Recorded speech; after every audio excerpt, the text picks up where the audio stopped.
Let's now shift focus to what US President Donald Trump had to say about Iran during his address at the UNGA. Trump called Iran a global sponsor of terrorism and further added that it was his #1 priority to prevent Iran from possessing nuclear weapons. It was a scathing speech. Trump first called out the Iranian Supreme Leader for dismissing his proposal to discuss a possible nuclear deal and then went on to accuse the Iranian regime of hostilities towards neighbors, as he took credit for ending the 12-day war between Iran and Israel, in which US itself was involved.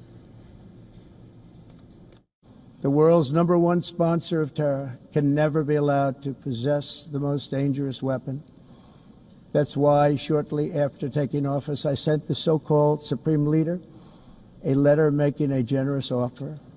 I extended a pledge of full cooperation in exchange for a suspension of Iran's nuclear program.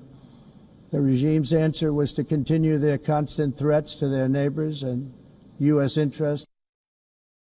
Trump doubled down on his attack on Iran, reasserting his claim of the U.S. having totally obliterated the Iranian nuclear enrichment program during Operation Midnight Hammer. Trump even declared that many of Iran's former military commanders are no longer there as a result of the operation.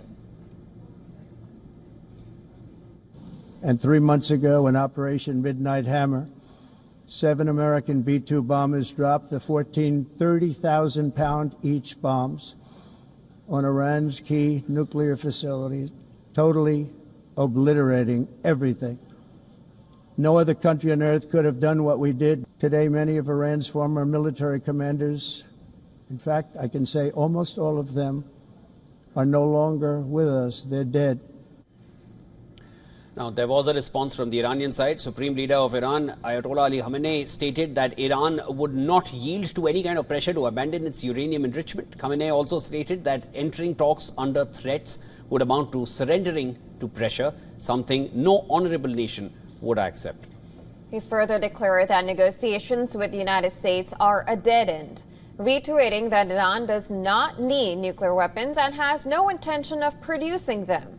And amid the war of words, Iranian Foreign Minister Abbas Araghchi met in New York with European counterparts and EU Foreign Policy Chief Kaja Kallas to discuss the possible reimposition of nuclear sanctions. No breakthrough has been achieved so far to avert this, and the EU and US continue to hold their suspicion that Iran would acquire nuclear weapons.